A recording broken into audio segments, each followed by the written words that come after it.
직장인 여러분 안녕하세요. 보미TV의 보미입니다. 오늘은 2030 청년이라면 주목해야 할 재테크 뉴스 중에서 청년 도약 계좌에 대해서 꼼꼼히 살펴보고 요약해 보겠습니다. 지난 시간에는 2023년 새해에 달라지는 재테크 정책 뉴스를 정리했었는데요. 못 보신 분들이 있다면 여기 영상도 참고해 주시고요. 이 영상에서 언급되었던 정책들 중에서 청년 도약 계좌 오늘 파보겠습니다.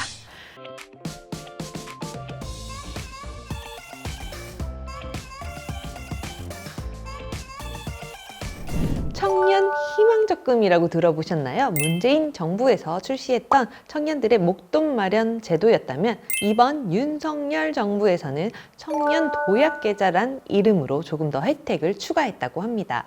어떤 게 더 좋아진 건지 비교하는 내용도 추가했으니까 영상 끝까지 시청 부탁드립니다.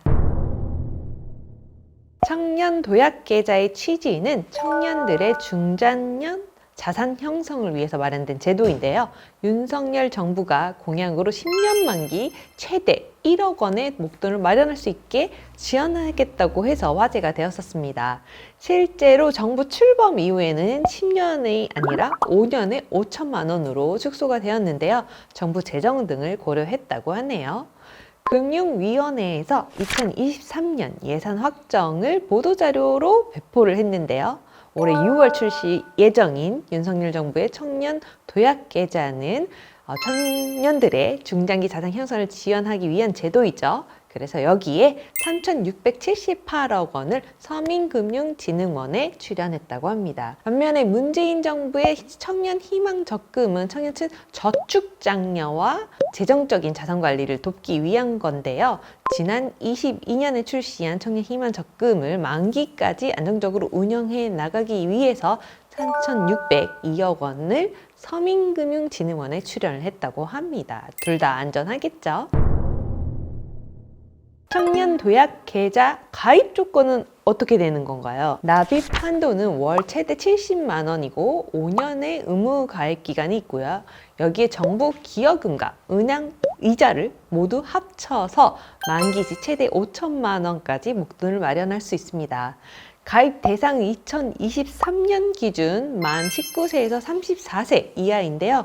다만 병역 이행을 한 경우에는 병역 이행 기간으로 최대 6년은 연령 계산 시 미산입된다는 거 남성분들 기억하시면 좋겠죠? 또 개인소득 6천만 원 이하, 기준 중위소득 180% 이하를 충족하는 청년입니다. 여기서 잠깐 중위소득 180%는 도대체 어느 정도인가요? 정부 지원 제도의 수혜 대상자를 선정할 때는 보편적으로 활용되는 자격 요건 중에 하나가 바로 소득입니다. 중위소득은 전체 가구를 소득 순서대로 세었을 때 중간에 위치한 가구의 소득을 말하는데요.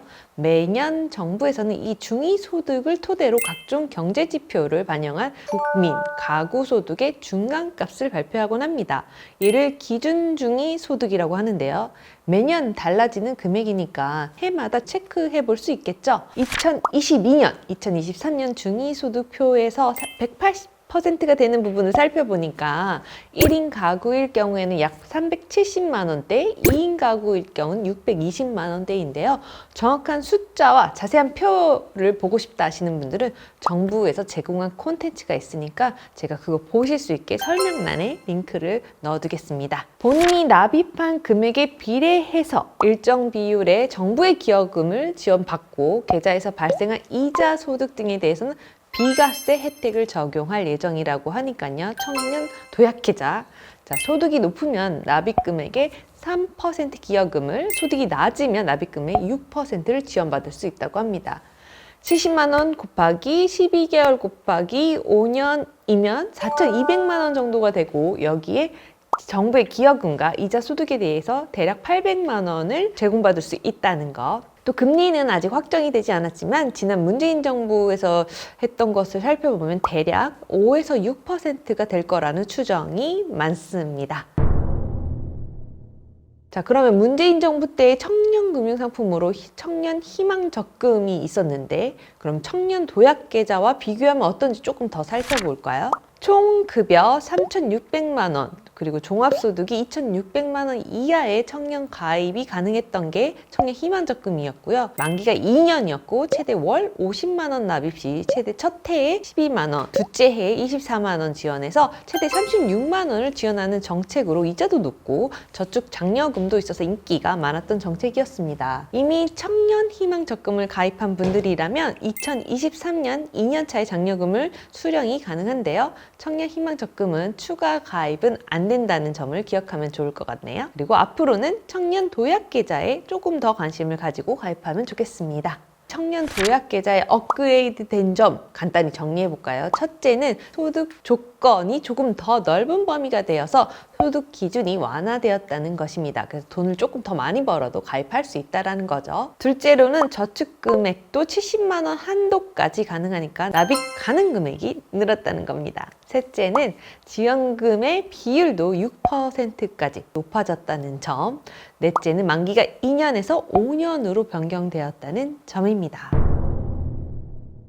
청년 도약계좌의 장점으로는 청년들이 다소 수월하게 목돈을 마련할 수 있는 기회라는 점, 그리고 이자 소득 전액이 비과세라는 점, 최소 가입 금액이 없는 최대 70만 원까지 가능한 자유적립식 상품이라는 점이 있습니다. 단점으로 굳이 찾아본다면 5년이라는 긴 납입 기간이니까 5년간 인내하고 참아야 한다는 점이 상당히 부담스럽게 느껴질 수도 있는데요. 아직 결혼, 이직 이런 이슈로 이래서 변동성이 좀 큰 편이잖아요. 상당히 큰 금액이 묶여 있는 게 좀 고민의 포인트가 되지 않을까 싶습니다. 또 만기 2년 이자 연 9% 금리 효과를 누렸던 청년 희망 적금도 중도 해지 비율이 7개월 만에 30만 명을 넘어섰던 기록이 있었는데요. 대출 금리가 갑자기 오르고 물가가 상승해서 이자 부담이 좀 늘고 실제 쓸 수 있는 가처분 소득이라는 게 줄면서 저축 여력이 줄어들거나 또 급전이 필요해진 탓으로 해석하는 언론이 있었습니다. 또 영끌에서 투자하거나 변동금리로 내 집 마련해서 전세대출 또 하신 분들, 이런 분들은 청년층이 많았다면 그럴 수도 있었겠죠. 여기서 잠깐 가처분 소득이랑 국민소득증 가계의 임의로 처분이 가능한 소득을 말하는데요. 가계가 일정 기간 획득한 소득 중에서 각종 세금과 개인의 이자 지급 등의 제외하고 사회보장금이나 연금과 같은 이전 소득을 보탠 것으로 언제든지 자유롭게 소비나 저축을 사용할 수 있는 소득을 말합니다. 이번에 2023년 6월 출시 예정인 청년 도약계좌 5년간 하실 분들은 단단히 마음을 먹고 시작을 해야겠어요. 먼 인생을 보면 사실 5년이라는 게 그렇게 길지도 않을 수 있겠지만 약간 독한 마음을 먹고 실행할 의지가 있다면 또 젊을 때 아끼면 좋겠죠. 올해 6월이라는 거 스케줄러에 기록하시고 미리미리 준비하면 좋겠습니다.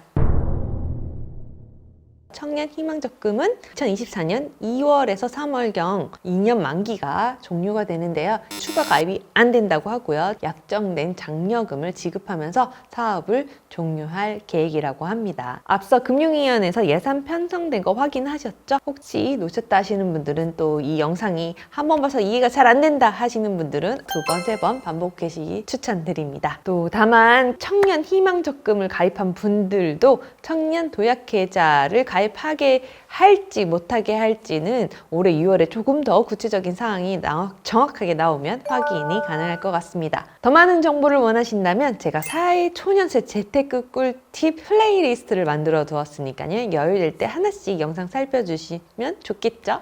제 목소리가 너무 느리다 싶으면 속도를 1.2배나 1.5배 정도로 빠르게 해서 보시면 좋겠습니다. 오늘의 영상이 도움이 되셨다면 구독과 좋아요, 알림 설정 부탁드리고 댓글도 많이 부탁드려요. 오늘도 긴 영상 끝까지 봐주셔서 정말 감사합니다. 지적이고 행복한 하루 되세요. 감사합니다. 안녕.